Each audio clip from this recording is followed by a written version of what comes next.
everyone, Arty Tambarambaa, also known as Tammy Porter. Thanks for stopping by my art journal YouTube channel. Today I'm creating this gorgeous Art by Marlene page. We'll go through what I've used. I used the new stencil with the 3 different designs on it. I've also used a stack load of paints, so Kissy, Funky, Peony and some Ho Ho Ho. I've used Royal, Punk, Smurf and Sky. And I've used, that's the sticky glue, I've used that. I've used lace, which is white, sand for the face, cheesy and hot curry. I've used a bit of white gesso. I've used some markers, and I use a few of the new paper elements, and I've used the Bear Hug stamp and the sticky quotes, a sticky quote, and the new artist size journal. So just pulling out a few bits and pieces from the paper elements. So these are a lot larger, a lot of these images, and I love that because they're perfect for the artist size journal. So there's a girl in there, some of the faces in there are just beautiful, but this one with the blue hair really spoke to me. So I've pulled her out, and I kind of had this idea to give her sort of different hair to what she's got, and to add some feathers and make her a bit hippie with a flowers in her hair and a headband and things like that. So that was kind of my jumping off point. And so I've got some white gesso out.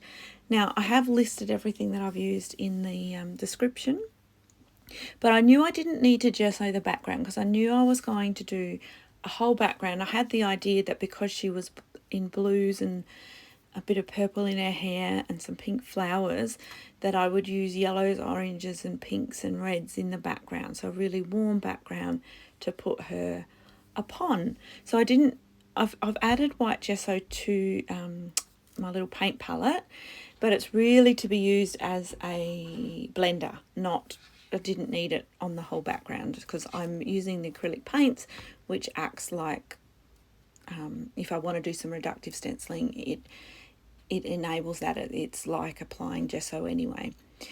So I began with cheesy in 3 areas, and then I came in with peony in 3 areas, and then I've used some hot curry, which is the orange, and it was all looking a bit drab until I added Kissy, which I love Kissy, and that really just lifted it up. So you can see I'm trying to keep a little bit of a white. Well, actually my goal was to keep a little bit of a white center so that I had somewhere, A, to draw the eye in, but B, to add a quote to.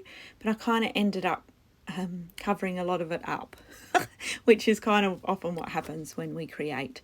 So I do come back in with gesso and fix that soon. But I did want the center to just be a little bit softer. So you can see I applied gesso, and blended my colours a little bit. So now some of the because I kind of did the background without thinking too much, some of the joins between the paints were a little bit dodgy, so to hide that I've come in with the new stencil, and I used the hexagon part of it and just popped a little bit of Kissy down and then removed it through the stencil with a baby wipe to give a a really lovely pattern. So every now and then I put the face down on the page, just to test out that that's where I want it to go. And now this is the part where I add some white back into that center. I do want to keep a little bit of that pattern that's there, but I just bring in a little bit of white gesso where I'm going to imagine that my title's going to go. And then I also add some white mark making. So whenever you've done a strong background, you need to include some white back in. Okay, now I quickly need to explain this because I was doing the video and I got interrupted, went out and did a couple of things, had to deal with my children and stuff. And in the process, when I came back, I thought I'd pressed record, but I hadn't.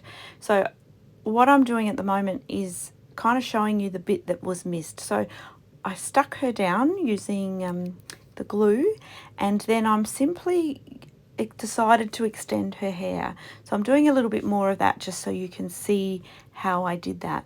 So I've used basically the blue markers, so the light blue, the dark blue, and a little touch of purple, and you'll see that I'm smudging it with my fingers.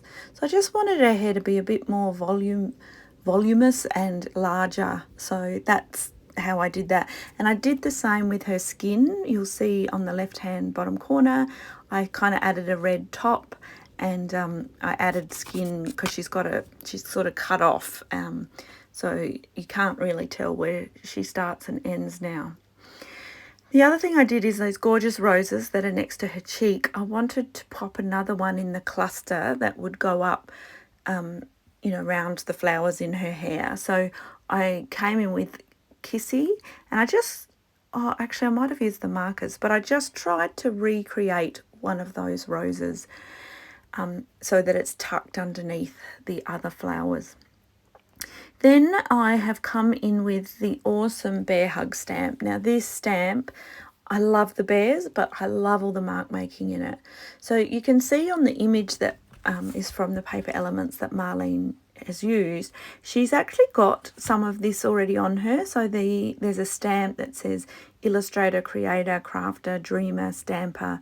So she's stamped that in a couple of places. She's also used some of the dots that are on that stamp and some of the hearts. So I was like, oh, I've got those stamps. I'm going to recreate that background. So basically I've just added it to areas on the page. So on the right hand side I've added it. I've had a few around the flowers and a few on the left hand side as well, just to make that girl look like she's not cut out and stuck on the top of the page. I want it to look like she's embedded into the page. So by recreating some of that, what Marlene had put on her, that certainly makes her look like she, you know, it's almost like it looks like I've painted her when in fact I haven't. Then I put her headband on and her flowers in her hair, and I begin, and I glue down the feathers as well. Now I did cut out the bit where I fussy cut them. They do pop out, but I just wanted them to have some of the background area cut off of them, so I fussy cut them a little bit more. And now what I'm doing is also on the girl, she has some little mark makings in sort of turquoise, yellow, red, pink around on her face, on sort of on her right, the opposite side of the roses on her cheek, and a little bit in her hair. So I wanted to recreate that. So I've done it in a couple more spots. So where I've added her hair and drawn her hair in. So hopefully now you can't really tell which is the hair I added in and which was the hair that was already attached to her. So the part of the hair that's moving in towards her face is the only bit that was actually there. All of the rest I have added in. So you can see that I need to join that into the background. So that's where I've gone in with these little dashes, little mark makings, just like Marlene had done on her, just to include that into the background. So, you know, it looks like the hair was always there. So to do that, I've used the markers. So I've used like the turquoise, the pink, the red, the yellow, and I've just simply recreated that look. And then you'll have seen me come in with a black pen and add some highlights to her hair, so sort of outlining her hair, adding a bit of detail into her hair, and also a little bit of white to highlight her hair as well. And then I've also joined the feathers up to the headband, so in that cluster of flowers, just drawn a line and done a couple of dots as if they're beads. Those little beads that are on that feather part go through a few changes, and that's okay. I just kept changing my mind about the colour. So markers are fantastic for that, for adding in little details, as you can see here, highlights, perhaps changing colours of centres of flowers and things like that. I did also come in with a little bit of extra stamping, and the important thing with the stamping is, as I've said, I've done it in 2 or 3 sections on the page, and I've just kept it there. So I've layered them on top of each other. So where I've got the text stamp, I also add some of the hearts and some of the dots. It gets really a challenge not to just come in and do the whole background. But you really want to draw the eye in. So you want to keep your stamping sections clustered, and that will allow the eye to travel across your page. Okay, so now it's time to come in with my quote. So I found Wild Child in the sticky book and I thought, oh, that suits her, this hippie girl, perfectly. So I've adhered that on, and then I just added a quote that I had seen. So there are close-ups of this, but I'll read it to you. It says, "Some days I'm goddess, some days I am wild child, and some days I'm a fragile mess. Most days I'm a little bit of all three, but every day I'm here trying." That is S.C. Laurie that has created that quote. So it fitted perfectly, and I like that wild child is the bit that's bold, and I've just simply added the journaling with my own handwriting around that. So now I'm adding in a shadow around some of the flowers, around my girl, just to bring them forward off of the page. So just a little bit of shadowing by using a Stabilo All, and then a little bit of a wet brush just to smudge that shadowing in. Yeah, so she's coming together and she's looking gorgeous. I think it sort of looks a bit more reddy, the background, then it's quite a bit more pink than red, but it has come up on the camera as quite red, but it is a little bit softer than that in real life. It's still bright and vivid, but it's just a bit more pinkiness to it. Okay, so I think that is about it.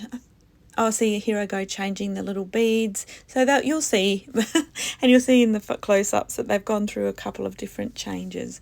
So I hope that even though I missed some of the videoing of this one, stopped and forgot to press record, I hope that I've been able to explain the whole process by catching you up a little bit on that. So I'll leave you with the close-ups. You can see a bit more of the stenciling and the beautiful background. But yeah, I love this page. I love those images of Marlene's. They're super fun to play with. And I just want to give a big shout out to everyone that follows me and subscribes to me and watches my videos, especially those that take the time to leave a comment. I appreciate each and every one.